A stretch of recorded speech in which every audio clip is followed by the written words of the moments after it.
Good evening, I'm Kimilia and this is Kini News. Zahid Hamidi has revealed what led BN to work with Pakatan Harapan to form the government. According to him, the decision was the result of an analysis. Barisan Nasional's decision to link up with Pakatan Harapan to form the federal government after the 15th general election was made after an analysis was done on which political alliance would bring the coalition the least harm in the long run. This is according to BN chairperson Ahmad Zahid Hamidi. In an interview with NR Channel TV last night, Zahid said that collaboration with PN would have brought more harm to the coalition. Majlis Tertinggi telah memutuskan bahawa dengan Perikatan Nasional lebih banyak mudaratnya. Sebab mereka bertanding di kawasan yang sama kita bertanding. Apa yang dipanggil the Malay Belt, iaitu kawasan yang mempunyai kelompok pengundi-pengundi Melayu. Ya.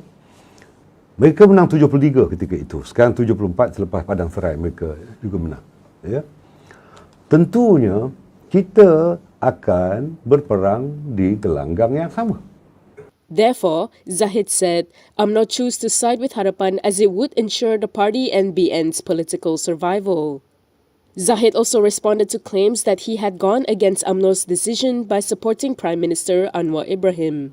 He said the decision was made by the Supreme Council, and although they might have different opinions, but when a decision has been reached, they all agree to it.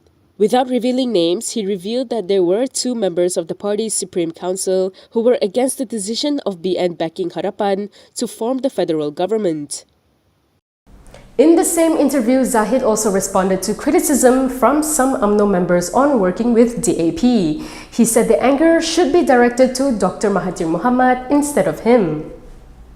UMNO President Ahmad Zahid Hamidi has commented on the dissatisfaction among certain quarters on UMNO's collaboration with DAP in the current government.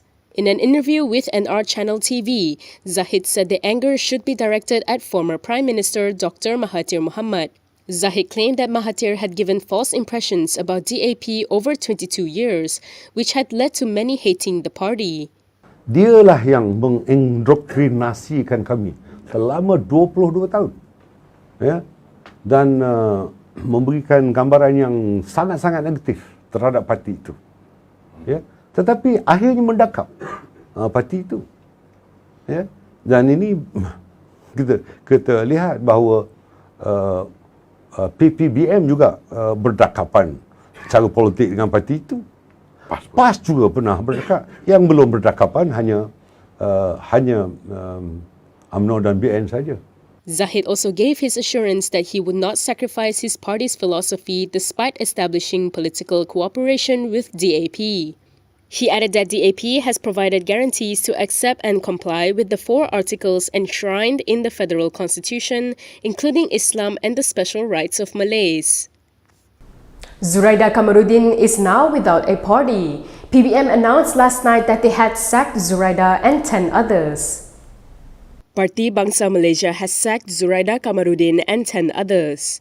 A statement from PBM's information unit said the party's disciplinary committee decided to terminate their membership with immediate effect after they failed to respond to a show clause letter issued on December 19th.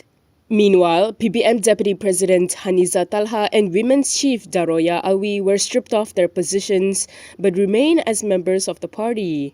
When contacted by Malaysia Kini, Seng said Hanis and Daroya were not sacked as the party did not want to encourage party hopping. He said the two are selected Selangor assembly persons, and with the anti-hopping law passed in Selangor, they would not want to be seen as encouraging them to jump to another party. The sacking comes amid a leadership struggle between Zuraida and party president Larry Sung.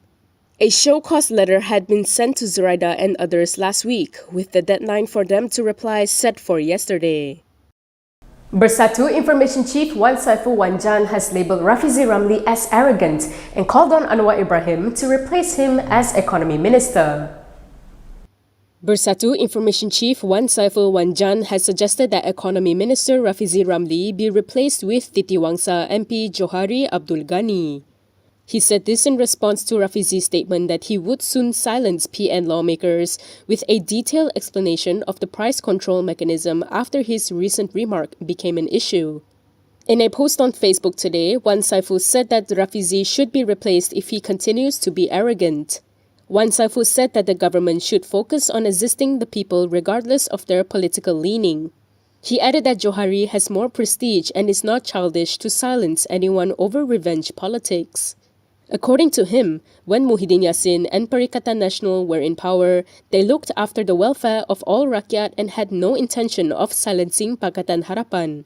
He said regardless of PN or Harapan, they helped everyone, and that's the difference between fair PN and the arrogant, incompetent Harapan BN government. He further hit out at the Harapan BN government for allegedly practicing revenge politics against their critics instead of addressing the problems faced by the people. He said the government should be looking at supply-side reforms so that they can have long-term solutions on prices of items, as well as policies concerning incentives, taxes, subsidies, and export regulations as some of the ways to help the rakyat. Lim Kit Siang has warned Anwar that there could still be political forces conspiring against him and called on him to speed up and carry out as many institutional reforms as possible. DAP veteran Lim Kit Siang has urged Prime Minister Anwar Ibrahim to carry out as many institutional reforms as possible in the early months of the new government. He said this is as the government may not have a full 5-year term. In a statement today, Lim urged Anwar to carry out the promise he made after he was appointed the 10th Prime Minister, which was to not compromise on good governance, the anti-corruption drive, judicial independence, and the welfare of ordinary Malaysians. He added that Anwar should be aware that there are political forces that are conspiring to end his premiership as early as possible. Lim said that former Premier Mahathir Mohamad had missed the historic opportunity to make Malaysia great again, and this is a mistake that Anwar should not repeat. He also called on Anwar to use Transparency International's Corruption Perception Index as a benchmark. He said it is too late for Anwar's government to do anything to improve Malaysia's CPI 2022 ranking, but they can still ensure that Malaysia's TI CPI reports in 2023 is the best for Malaysia. Lim added that the Malaysian Anti-Corruption Commission, as well as all interested Malaysian NGOs and NGIs, should be invited within a month to submit proposals for a Malaysian national anti-corruption plan to place Malaysia among the top 30 countries in the world in public integrity. He said such a plan will be a great start for Anwar's government and should be launched during the February 2023 parliamentary session. UMNO's internal party polls may be brought forward before May next year when the 6-month period after the 15th general election is up. UMNO President Ahmad Zahid Hamidi said he would leave it to the delegates to decide on the matter. UMNO President Ahmad Zahid Hamidi said UMNO's internal party polls may be brought forward before May next year. In an interview with NR Channel TV yesterday night, Zahid said that he will let the party's delegates decide on when will be the right time for the party elections to be held. He added that party polls are not held during the UMNO General Assembly, but done simultaneously with the party's delegates' divisions conference. He said this meant that there is no need to wait for a period of 6 months for party elections.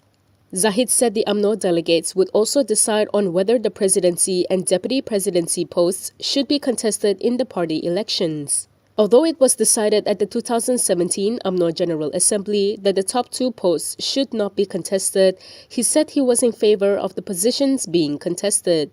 He said as a Democrat he would leave it to the delegates to decide. Zahid said this in response to calls from the party members for both posts to be contested. On Monday, UMNO Secretary General Ahmad Maslan was reported as saying that the party's Supreme Council has not made a decision on whether the 2 posts will be contested in the upcoming party leadership elections. Ramesh Rao, an infamous pro-BN NGO leader, has apologized to Anwar for criticisms against him in the past. Ramesh Rao has made an open apology to Prime Minister Anwar Ibrahim over all his misdeeds and criticisms against the Premier in the past. In a video published on Minda Prihatin's YouTube channel, Ramesh said that he never thought that Anwar had brilliant ideas on how to rebuild this country. However, he said he felt moved after looking at Anwar's plans for Malaysia. He added that since Anwar became prime minister, the ringgit has strengthened, investors started coming in again, and the world has been praising him. In the video, Ramesh also said that it was a loss to not have Anwar as prime minister earlier. He also urged his friends who had been against Anwar to change their tune. Ramesh, who was a pro-BN NGO leader, was a staunch Anwar critic when the latter was in the opposition. He started his duty as a special officer to Deputy Prime Minister Ahmad Zahid Hamidi in charge of Indian affairs yesterday. Ramesh had gained notoriety during the Najib Abdul Razak administration when his Pertubuhan Minda dan Sosial Prihatin NGO was among the various groups that would regularly lodge police reports against government critics. And that is all from me today. For more stories, you can go to kinitv.com. You can also follow us on Instagram, Twitter, YouTube, and Facebook for the latest news updates. If you'd like to support independent media, do consider subscribing to MalaysiaKini.com. I'm Kimilia. Thanks for watching.